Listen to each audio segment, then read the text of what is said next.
Ana, qual é o clima que se vive em Moscou nos últimos dias? Há medo de uma guerra nuclear? Olha, essa foi realmente uma semana muito agitada, digamos assim, aqui na Rússia. A gente tem notícias o tempo todo sobre o que está acontecendo, o pessoal tentando fazer análises que ficam já envelhecidas em alguns minutos por causa de novos acontecimentos.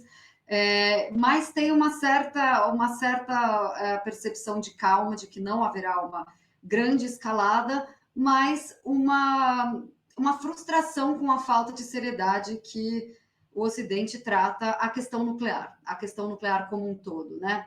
A gente vê que a Rússia está fazendo agora alguns avanços muito importantes em relação ao conflito ucraniano. A gente teve aí a eleição do Donald Trump e uma percepção de que talvez a gente estivesse chegando perto aí de um acordo, de uma finalização, algum tipo de luz no fim do túnel, né? E claro que essa decisão do Biden chegou para o público amplo como um balde de água fria. Mas foram muitas decisões tomadas, então eu queria recapitular só um pouquinho o que aconteceu essa semana, além da questão do Biden ter tomado a decisão dele. É muito importante de que ele não fez o anúncio oficial, né, nos primeiros dias, deixou o mundo muito tempo aí com uma sensação de incerteza em relação às fontes que o New York Times tinha utilizado para fazer esse furo de reportagem que eles deram, de que havia, de fato, uma autorização por parte dos Estados Unidos, porque durante o ano inteiro o que a gente ouviu do próprio Biden era de que uma autorização como essa seria muito perigosa.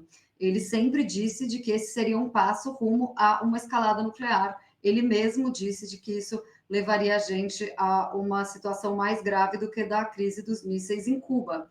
Então, depois de ouvir o ano inteiro da própria administração Biden de que isso era algo muito arriscado, a gente agora vê de que por algum motivo eles já não consideram isso um passo arriscado e invertem a posição que eles tiveram durante toda essa semana. Isso foi seguido por algumas declarações das autoridades russas, dizendo que elas vão considerar isso uma participação direta dos Estados Unidos no conflito. Claro que a Rússia já considera há um tempo que esse é um conflito proxy na Ucrânia, mas o fato de que esses mísseis não podem ser operados sem ajuda militar norte-americana, principalmente na questão dos satélites, para que você possa dar aos ucranianos o exato alvo onde eles querem atingir, isso faz com que a Ucrânia não possa operar esses mísseis sozinhos, então logo ela necessariamente precisa de ajuda dos Estados Unidos. Os russos sabem disso, os americanos sabem disso, todo mundo sabe disso, então é um fato de que os americanos querem sinalizar uma entrada direta nesse conflito. E depois disso a gente teve algumas declarações similares por parte da mídia inglesa e da mídia francesa de que essa autorização também teria sido dada em ambos os casos. O The Guardian depois ficou tentando confirmar essa informação de que havia uma autorização e o governo britânico não confirmava, dizia que não ia comentar, e o Le Figaro, na França, deu a notícia de que havia uma autorização por parte do Macron, mas depois retirou essa informação do seu site. Tudo isso para dizer que ficou um clima de incerteza e uma ideia de que talvez essa decisão teria como objetivo um efeito psicológico sobre a liderança russa, Mas, para que ela efetivamente, a Ucrânia utilizou ontem mísseis britânicos contra o território russo, né? Sim, sim, ela utilizou e eles foram abatidos. O que o Ministério da Defesa da Ucrânia disse é que que abateu 2 Storm Shadows que teriam sido lançados na região de Kursk. E a gente, sim, como você disse, também já teve o uso de Atacams, que também foi confirmado, 6 na região de Bryansk. Mas antes disso, a gente tinha uma. E a gente ainda não tem declarações oficiais das lideranças dizendo isso, e isso aponta para que muitos analistas russos digam que o efeito deve ser principalmente psicológico, de que eles gostariam de ver a Rússia, a liderança russa, num momento de muita incerteza, antes dela começar a sua contraofensiva em Kursk, e nesse momento em que ela está avançando muito rapidamente no Donbass. Então, a primeira reação aqui na Rússia foi essa, foi ver isso como principalmente uma ação na área psicológica, mas daí depois realmente vieram os ataques, né? A gente teve então um ataque em Bryansk. A gente não sabe quantos mísseis Storm Shadow Atacams a Ucrânia tem, na verdade, né? A gente sabe que em 2023 e 2024 eles receberam 50 unidades, Eles já utilizaram 8 unidades esse ano na Crimeia, e agora utilizaram 6 unidades para realizar um ataque que eles dizem que foi num depósito de armas em Briansk, que isso não foi confirmado pelo Ministério da Rússia.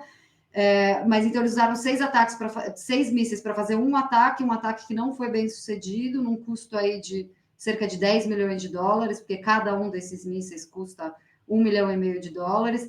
Então, a gente vai ter que ver qual que vai ser realmente a viabilidade desses mísseis serem usados numa escala maior, dado o custo e dado o fato de que a Ucrânia provavelmente tem algo entre 30 e 40 mísseis ATACMS no seu arsenal. E sim, a gente também tem a confirmação do uso do Storm Shadows, mas a Rússia tem um sistema de defesa antimísseis bastante robusto, que é feito principalmente por sistemas de defesa S-400 e S-300, e é engraçado porque a defesa russa, na verdade, é mais preparada para esse tipo de mísseis, para defender o seu território contra esse tipo de mísseis, que são mísseis que já foram utilizados, né, tem uma longa história de utilização e confecção militar desde a Guerra Fria, do que a Rússia estava preparada para o uso de drones, por exemplo, né, que aí sim foi um grande desafio para a defesa russa poder lidar com novas armas.